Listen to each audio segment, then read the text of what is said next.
हस्तरेखा से जानेंगे जेल यात्रा का योग। अगर आपकी हस्तरेखा में जैसे यहाँ पे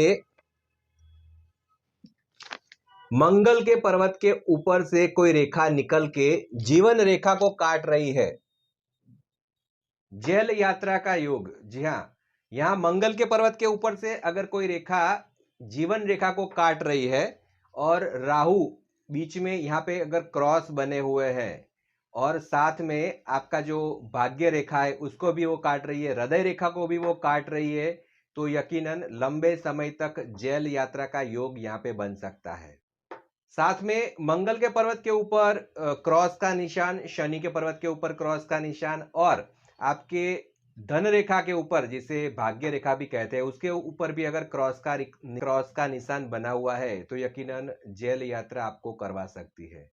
लेकिन हाँ, वहां पे अगर कहीं स्टार बना हुआ है तो आप थोड़े समय के लिए जेल में जाके बाहर आ सकते हैं, मुकदमा चलेगा और आप छूट जाएंगे। लेकिन जीवन रेखा को काटती हुई मंगल रेखा के साथ राहु रेखा और हृदय रेखा को काट के अगर वो चंद्र के पर्वत तक जाती है तो आजीवन कारावास एवं बहुत लंबे समय तक जेल आपको भुगतनी पड़ सकती है। दो शादी के योग।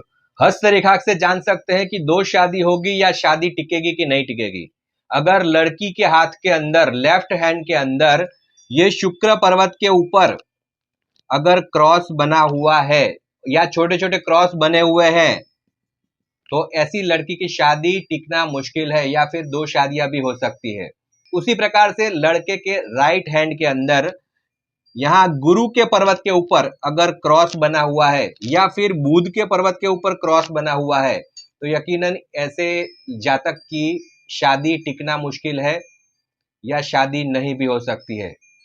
मैरिज लाइफ अगर डिस्टर्ब चल रही है तो पति पत्नी या फिर जिस जातक की शादी नहीं हो रही है या जो लड़की की शादी नहीं हो रही है वो विधि विधान करके गुरु और शुक्र के उपाय जो है वो अवश्य करने चाहिए।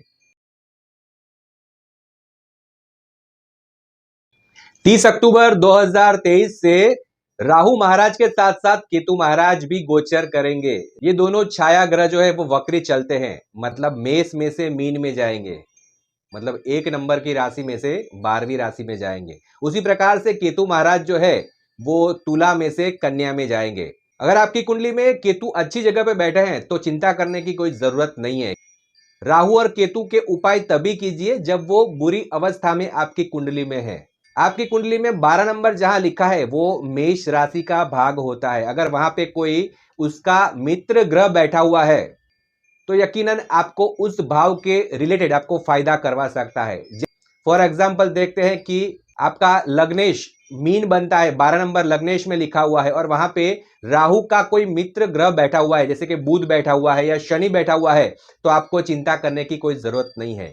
जहां 12 नंबर लिखा है वहां मीन राशि होती है और वहां राहु गोचर करेंगे। अगर वहां उसका कोई एनिमी ग्रह बैठा हुआ है जैसे सूर्य बैठा हुआ है, चंद्र बैठा हुआ है, तब वहां पे प्रॉब्लम हो सकता है। उसी प्रकार से केतु का गोचर भी आप देख सकते हैं। केतु महाराज 6 नंबर लिखा है वहां से गोचर करेंगे, मतलब कन्या राशि में से गोचर करेंगे। वहां पे कोई नेगेटिव प्लेनेट बैठा है तो आपको यकीनन चिंता करने की जरूरत है। इंडस्ट्रियल वास्तु, आप एक फैक्ट्री के ओनर है या कोई एमएसएमई बिजनेस चला रहे हैं, छोटा सा कारखाना है आपका और वास्तु ठीक नहीं है, आपका वास्तु का जो फेस है वो साउथ फेसिंग है, आपकी खुद की इंडस्ट्री या आपकी फैक्ट्री के अंदर मशीनरी जो है वो ज्यादा बिगड़ती है या वर्कर्स जो है वो टिकते नहीं है या फिर कोई हादसा होता रहता है तो यकीनन वास्तु के अंदर डिफेक्ट हो सकता है। अगर मशीनरी ज्यादा बिगड़ती है तो उसकी ऑरा जो है वो यहाँ पे डिस्टर्ब हो सकती है। आप अगर मेटल के इंस्ट्रूमेंट है और मेटल की मशीनरी है तो साउथ ईस्ट कॉर्नर में या फिर साउथ में हटा के साउथ वेस्ट में उसको लगा दीजिए, वहां की ऑरा जो है वो आप चेक कर सकते हैं।